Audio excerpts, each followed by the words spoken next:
Epic Sand, Epic. Thank you. Yes, we're having problems with the name of the game. It's a board game that uses the waves as a main mechanic. It's a battle between baby kaijus at the seaside. They have to build sand castles. That is the main objective of the game. In the meantime, while they build their own sandcastle, they have to destroy the other baby kaiju's sandcastles, because every castle tile gives you points at the end of the game. You have 14 rounds in total as the tide rises. So basically you're going against the time to build your castle, make points, and try to prevent the others from scoring higher than you. You use the board. It's a foldable board. The thing is, for now, you can play in 4 players. It's foldable, so you can use it like this to play with 2 players, and you can extend it to play with 4 players. Each player starts on a lane, and this is the area in which they can build their castle.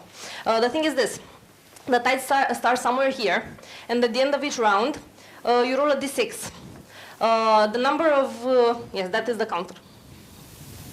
You cannot build on areas that are already flooded by the tide, but if you have something built there, you have to fortify it to withstand the tide, and that, of course, scores higher. So basically, you have to fulfill the objective card you draw at the beginning, which shows you what kind of castle you can build. You have a shape. You also have some secondary objectives which tell you what kind of tiles you can use to score more points, what kind of, how many tiles you must fortify in order to get more points, and so on. And this is the restriction of the game. So basically, to score the highest amount of points, which is 10, you have to complete the shape of the castle in these 14 rounds. You have 4 types of resources. You have pebbles, shells, driftwood, and coral and algae. These resources are used to fortify your castle, to beautify it, and also to prevent the seagull, or the seagull, as Mihai calls it. Seagull. Yes, exactly. From stealing parts of your castle, or destroying parts of your castle, or stealing your resources. You have, at the beginning of the game, everyone draws an objective. They draw building tiles for the castle, and also action cards.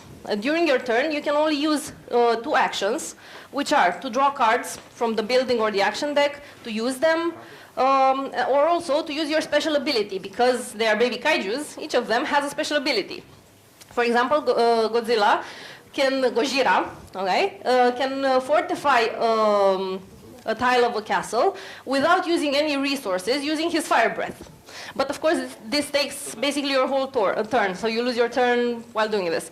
The amount of 14 rounds is still in debate, so we have to playtest it more to see if it's enough time to reach such an objective, like having 10 tiles built. So basically, we have the core mechanics down, and now we have to see exactly to fine-tune it by the amount of points that you can gain, by the number of tiles that the castles must have, and so on.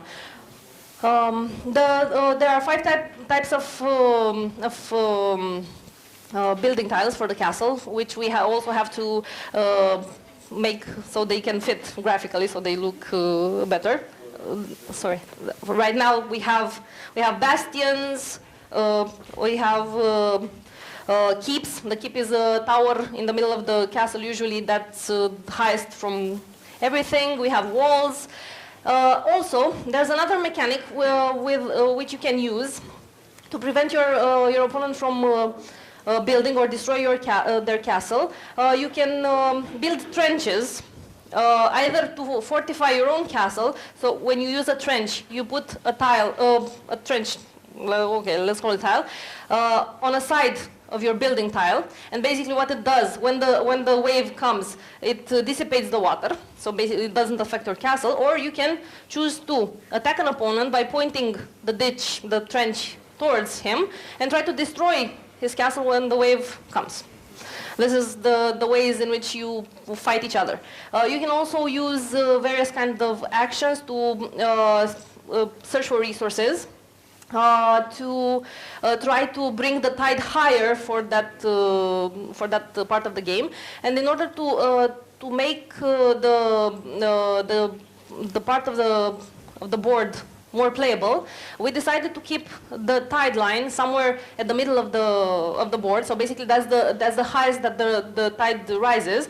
But the counter, of course, goes higher because we figure that when the tide comes, it has an amount of time in which it's at the highest peak, and then it starts lowering and so on. And we stopped it here because we decided that this area, which is very risky because you can always be hit by the waves, scores the best. And you also have a safe zone in which you can build and everything can withstand any kind of waves. If you want to add something? Congratulations. Thank you.